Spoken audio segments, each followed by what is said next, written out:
screaming at the top of their voices na kinamumuhian nila si Arlene Brosas ng Gabriela, si Franz Castro ng Alliance of Communist Teachers at si Raul Manuel ng kabataan ng mga top recruiters ng NPA ng mga anak namin. Sana marinig mo yan, Mr. Speaker. Gandang araw sa atin lahat, mga kabayan. Noong nakarang araw lamang ay nagkaroon ng matinding enkwentro itong grupo ng New People's Army at Armed Forces of the Philippines at natumba nga yung 6 na NPA at isa naman ang nalagas sa hanay ng Armed Forces of the Philippines. At ito ay dati pang lumaban sa Marawi, nakaligtas ito, hindi na paano, pero pagdating dito sa NPA ay ito lang pala ang magtatapos ng kanyang buhay. So umiyak ang kanyang ina at napakasakit umano na mawalan nga ng isang anak sa enkwentro nitong mga NPA. Ika nga mga kababayan po natin, mayroon ba namang sinusulong na pistok sa pagitan ng NPA at ng ating gobyerno? Ngunit kung ganito ang nangyayari mga kababayan po natin, hindi na kailangan ng pistok dahil patuloy pa rin silang nanggugulo sa ating bansa. Naglabas ng kanyang saloobin itong si House Speaker Martin Romualdez.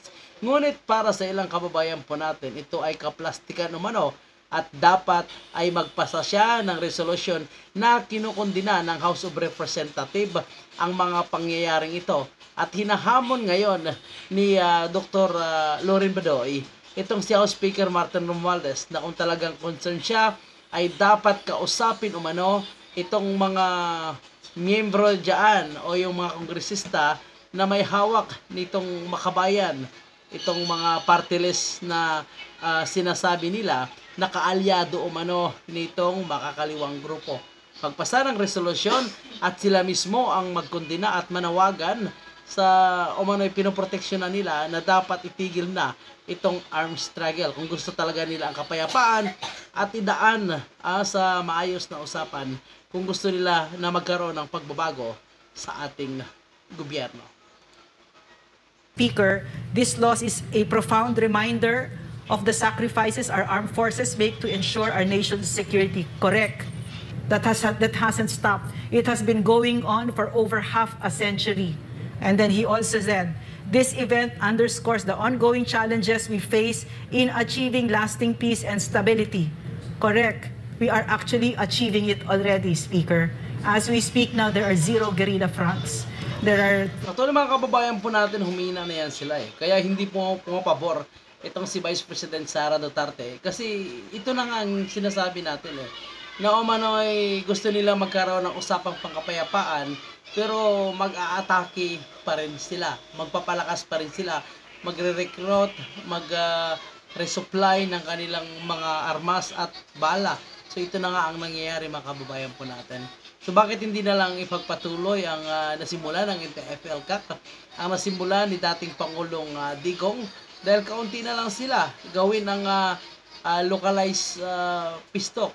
So kung saan ba yung maraming mga rebelde na gustong sumuko, huwag na yung kabuuan kasi talagang magpapalakas umano sila kapag mangyayari ito.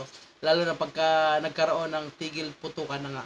So mainam na kahit nagkakaroon ng usapan ay tuloy-tuloy pa rin ang paghahunting sa mga ito para hindi sila magpalakas. So inaantay natin mga kababayan po natin ang magiging komento ng Department of National Defense ni Secretary Galvez. So kung ano ngayon ang mangyayari sa usapang pangkapayapaan lalo sa New People's Army pagkatapos ng enkwentro ito. So far hindi pa nagpalabas ng pahayag itong Makabayan Black na kinukondina nila ang pagkamatay ng isang miyembro ng AFP po mga kababayan po natin. Pero gagawin hindi man magkukondina ang mga yan. Over 35,000 surrenders without having to sit down and have this phony peace talks that are really in reality terrorist talks. It's no longer rocket science. There is a winning formula to this. And what Charlie Galvez has given you is the wrong formula. Okay. He also said, we also keep in our thoughts those who were wounded in this incident, and we join the executive department in assuring their families of the government's full support during this difficult time. And he said, this is wonderful, huh? I like this. Our vision for a peaceful and prosperous Philippines can only be realized through collective efforts and a commitment to dialogue and understanding, correct, which is what we're already doing with the localized, highly successful, groundbreaking work that we were doing and that continues to get done at the localized level, no? Localized peace talks. Ang kausap natin dito, Speaker, baka hindi mo pa alam, ay ang ating mga kasundaluhan, ng mga kasundaluhan at ang buong gobyerno ay ang mga naloko ng CPP, NPA, NDF, mga kababayan natin mismo na nandito sa Pilipinas, na nandyan sa grassroots level na naging NPA, sila mismo ang kausap at binababa na nilang kanilang mga armas at hindi na sila lumalaban sa gobyerno. Tutusin, mga kababayan po natin, wala namang alam itong si House Speaker Martin Romualdez patungkol sa usapang insurgency dahil hindi naman siya nasa ground, hindi niya naman na-experience unlike kay Vice President Sara Duterte at siyempre sa nagsasalita itong si Dr.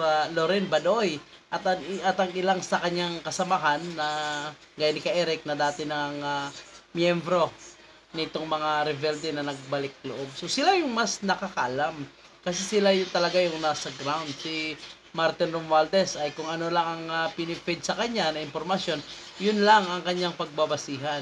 So talagang hindi natin maaasahan na talagang 100% alam ni Martin ang mga nangyayari, lalo na sa usapang pangkapayapaan. Basta't makapagsalita lang siya na gusto niya yung everlasting peace na wala ng gulo sa ating bansa, pero hindi niya alam itong strategiya nitong makakaliwang grupo.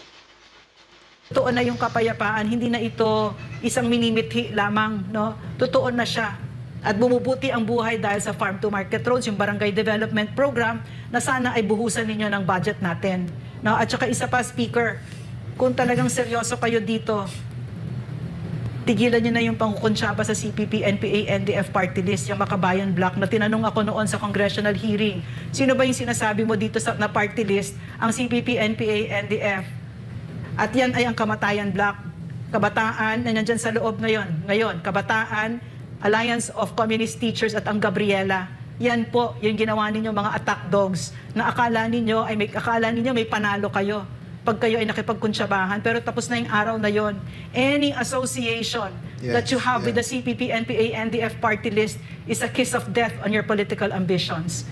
That I know that for sure because I have seen it on the ground. The Filipino people are no longer taking any double talk, any sweet words that are not translated into action. And what that amounts to right now is this perception that you are in cahoots with the CPP, NPA, NDF party list in Congress.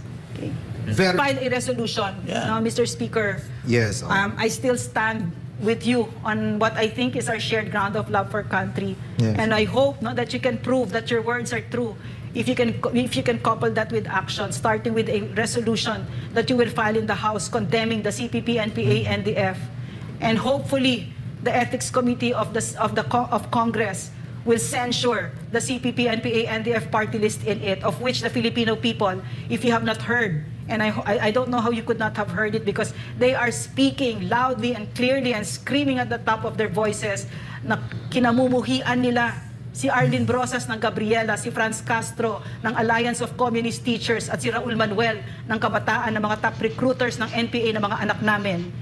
So ayan po mga kababayan po natin na special mention na naman ang mga ito. Siguradong aalma na naman ito at sasabihin na nire-red tag na naman sila mga kababayan po natin. Nakakabilib lang talaga ang tapang ni Dr. Badoy, ano? Dahil kahit na-contempt ito, nakulong ng ilang araw, nag-hunger strike, abay tuloy pa rin ang kanyang paninindigan na talagang labanan itong insurgency sa ating bansa at itong mga top recruiter na nasa Kongreso ngayon. So, nako po, grabe sasabog na naman sa galit itong si Raul Manuel Franz Castro at itong si Arlene Brosas. Marinig mo yan, Mr. Speaker. At siguro, Yusek Lorraine and Franco at sa ating pong mga kababayan, since nagsalita na po ang leader ng Kamara de Representantes. Sana Beautiful. Makinig. Beautiful. Ako, for what it's worth, I'm very happy that may ganitong statement coming from and we applaud the House Speaker. We applaud the Speaker for really saying this. Yes, and ano po dapat kasunod meron tayong pagsisimulan. Exactly. Ang kasunod niyan, siguro makita naman natin yung collective sentiment ng buong Kongreso. Sama na natin yung Kamatayan Block, no? Na sundan ito pong mga sinabi ng ating pong House Speaker, no? Through a resolution, no, condemning what happened and expressing their sympathies to those who died. Hindi lang yung sundalo natin who's now a hero, of course, yung mga sugatan at yung anim din, no, in the interest of peace. So I'm dreaming of a day, Yusek Lorraine, no, and Franco, na itong mga party list ng tinatawag ng Makabayan Bloc or Kamatayan Bloc sa Congress, sila mismo yung magsabi na abandonahin nyo na yung armed struggle. No? We can fight for reforms, we can fight for change, hindi naman kailangan makipagbarilan. Diba? Correct. Yan, at yan ang magtatapos sa lahat ng problema ng bansa natin. And negotiated with these terrorists by way of that communique by Charlie Galvez and Manny Bautista. We asked for it. Kahit wala ngang opening, maghahanap ng opening yung mga walang modong yan at magde-demand. Binigyan mo pa ng opening. And it is no longer rocket science. Alam na natin kung ano yung huwad na peace talks na yan. Ang galing na mismo sa bibig ni Luis Salandoni na ngayon ay best friend na yata ni Charlie Galvez. Diba? Parang tuwan-tuwa pa siya, no, na they were so kind. Sabi pa ni nanaloko siya, no. So we really are asking for this. That's why we were so clear. We were so clear about no more. You don't go to the negotiating table with the CPP, NPA, NDF. Ano ba?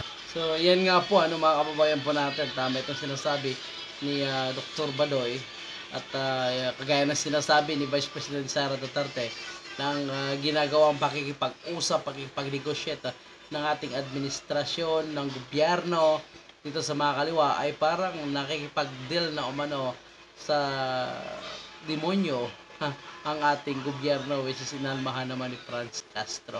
Mga kababayan po natin, malinaw na talagang ayaw nila ng kapayapaan. Gusto na nila umupo, mag-usap ng konti, magdidemand ng kanilang kagustuhan. At habang sa ground naman, sila ay nagpapalakas, patuloy nagre-recruit, nag-resupply ng mga bala, armas at kanilang pangailangan. So, niloloko lang ang ating gobyerno. Ikaw, kababayan po natin, pabor ka ba sa usapang pangkapayapaan?